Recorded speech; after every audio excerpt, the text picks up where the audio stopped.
Here we go. Are we on there? We are on. All right. All right. Hello, everybody, and welcome back to Giving Tuesday now with the Greater Salina Community Foundation. My name is Megan Noble, joined by Chris LaHecca, who I always try to point to him somewhere down below me. We're both on the remote team at the Greater Salina Community Foundation, and today we are celebrating Giving Tuesday Now, which is a special edition of Giving Tuesday in response to the pandemic that our world is facing. So today we're just celebrating local generosity and lifting up some of our local organizations who have been working to serve our communities through this crazy time and who have ongoing needs as the world begins to open back up. So this half hour, we are joined by Melanie from the Salina Public Library, who's going to give us an update about what's going on over at the library. Good morning, Melanie. Good morning. Well, the operation of the library has changed greatly due to COVID. It's been difficult, but we've over time adapted very quickly with the staff. We've seen a substantial increase in our digital services. Our digital materials checkout went up 45% when we compared February, our last normal month, to April, our full remote month. So that has been one of the wonderful positives we've gotten out of this time period. That's amazing. Chris, you're muted, bud. That would There help we if I go. could click the audio button. It's just like a Zoom meeting. Nice. There's always people that talk and we can't hear them. always one person, I tell you. Take it away, Chris. Well, hey, Melanie, no, thank you for that. And that's, you kind of helped out with the first question there, was just to ask you how things are going. And it sounds like you guys have found some positives in the digital, for the digital route of the library needs and everything. So I know last time we talked, obviously things changed with physically being able to come in and check books out. Kind of walk us through how things have changed operationally with you guys. Right now we have some phases in place. Next Tuesday, May 12th, all the book drops will be open so people can start returning their materials. All the materials, of course, have been fine-free during this time. We hope everybody can get their materials back to us by the end of the month so we can get that moving. And then on May 18th, we're going to start a no-contact pickup service. Because we're a community center type of place, we have high social interaction and high-touch objects everywhere, whether it's materials, computers, etc. So we're going to take a cautious approach and start with a no-contact pickup service on the 18th. To make sure that the community stays safe and then also our staff are safe. And what does that look like, Melanie? What we'll do is next week we'll get out the information, but you'll be able to place your items on hold through our catalog like always. And then we'll pull those, we'll give you a call and set up a date and time, or you can even schedule your own date and time through our online calendar. Those items then will be placed in our north lobby with your name on them during that time frame, and you'll be able to just come in, grab your bag of items, and you'll have everything that you need. Nice. Outside of the no contact pickup, maybe what other positives would you say you guys have been able to see or grab from the situation pertaining to what you guys do every day? Right now, we have a lot of increased interaction virtually. We've done a lot more with email and online chat. We've added a Facebook Live Tuesday evening event at 7 p.m. Last week was a tech talk so that people could ask tech questions. This week, actually tonight, I guess, is Angela and Mark from the Information Services Department. They're going to help with materials recommendations. So you can get on there and they'll be live from 7 to 8 tonight. Staff, we've also created a team as soon as this happened to start preparing to do virtual programming. We ordered the equipment this past week, and soon we'll be able to offer like story times and a lot of different events virtually, because it may be some time until it's safe to have groups together again. So we want to be able to offer that, and we'll be able then just for people to have that option in the future that they can attend story time or other events at their own convenience. That's amazing. And I think what Megan, we've heard a few times already is that people are finding that being able to reach out to people now virtually is something that they're going to implement moving forward. So I guess, Melanie, is that something, as you're able to have people come in, do story time, sitting down, there's nothing, you can't put a price on that face-to-face interaction and reading body language and things like that. But do you guys think that that's something you'll make kind of concrete moving forward? And what you guys do is a virtual option to do a story time for families that maybe can't come to the library? Yes, that's the plan for story time. And then we offer just a lot of different events and even classes. A lot of those we're morphing into both options. Eventually they'll be in person again, but right now they'll all be virtual. Everything we've been working on, we've had an eye on. Not only will it serve everyone now during the pandemic, but we want it to serve all of the communities beyond the pandemic so that it serves a dual purpose. One thing that we're doing is looking at more online resources. We have a new product that we're going to offer to all of our card holders for free. It's called Creative Bug.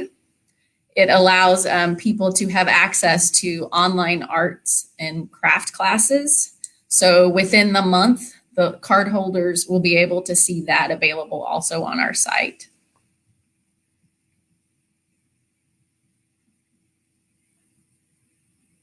You said maybe in a month you're thinking? Within this month, yes. It's in process right now. We're just waiting for the final setup and we'll have that out there and then we'll do a media release when it's available. Okay, fantastic.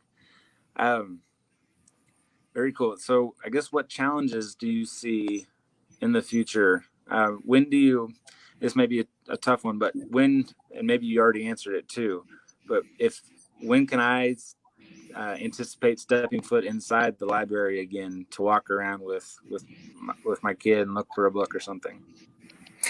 Right now, we're still watching the state guidelines, seeing when that opens up a little farther.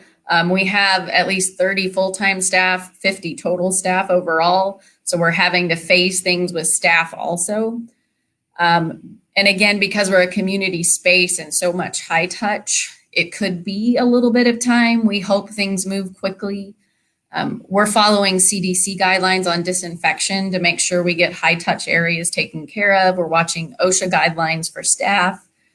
The goal is once we get through phase 1 of this pickup service and get that moving, when things are relaxed a little bit when it comes to social distancing and numbers of people in an area, that we could open up for a set number of hours, probably with a limited number of people in and out at a time to come in and get materials. Then an additional phase, we'll start adding in use of computers, but they'll be more spaced out and so forth. We'll just keep expanding our hours and expanding the number of people in the library as the COVID situation improves over time. Has this changed, and you guys may have already done, I think you guys do this already probably, but as far as books coming in and out from families back into the library, has it changed your process as far as disinfecting, cleaning, wiping down those books? Maybe, like I said, maybe you guys do that already. Yes, we do clean them off. Because of this pandemic, what we're going to do is as materials come back, we're going to spray them with a specific disinfectant to make sure that they're clean. We're going to quarantine them for 72 hours just to be on the safe side. There's some studies going out right now about books to really see if there's a concern for more than, just a 24-hour period. We're going to go a little more cautiously and do 72 hours. Then they'll be back in the collection to be circulated for, again, more pickup service. But they'll be completely sprayed down and they'll just set for 3 days until we bring them back into the system. Nice. That's a good idea. And thank you for being extra cautious. Yes. And Melanie, help us out. Help us understand what people can do to give back and help you guys out right now and for the long term. Right now, we're working on just budgeting, especially for all these disinfection supplies and things that we need to make sure people stay safe. We've got masks for all the staff, and we'll have them wear those until we see that it's not necessary. Those are types of things. We're looking at an electrostatic disinfection sprayer to do the entire building several times a week, again, just for safety purposes for the public, especially when we start letting public in. Some other things, we're just trying to grow that digital collection. We're trying to work with our funds to figure out how to buy more digitally because that has gone up at such a high rate. So that's another way that people could help us. And another area that we knew there was a need before this, but it grew exponentially, of course, are hotspots. We have 60 hotspots in our collection that are very popular and have high demand. That was seen as a great need, especially with the school system. They saw the need that we need to be able to get internet access out there at a no cost way to all of the public.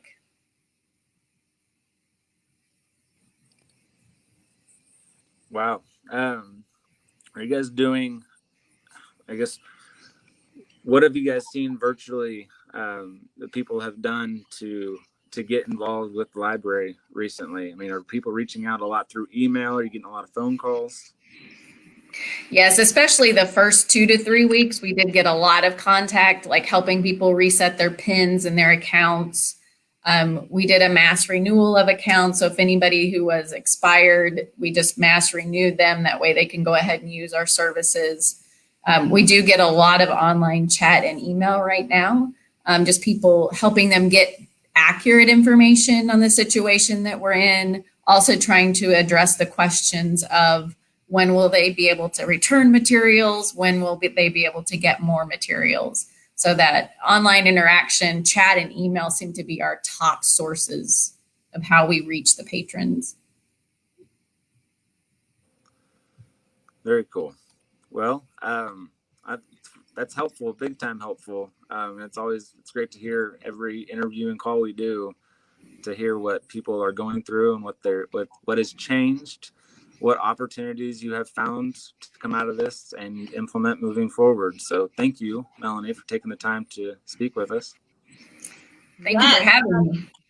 Thank you for all the work, the logistical work that you put into keeping the library open for our community, especially, like you said, all those digital services. I'm sure those are the things keeping people sane when they're at home and looking for something to entertain themselves. So that's awesome. Yes, absolutely. Those services have really improved people access. We've helped a lot of people figure it out who hadn't figured it out before. And we're glad to hear the feedback from everyone that they're appreciating those services that we can provide right now.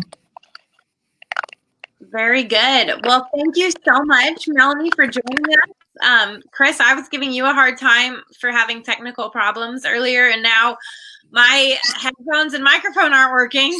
That's why I kind of just sat back there and was not participating very much because I was trying to figure out what was going on and I didn't want to mess anything up.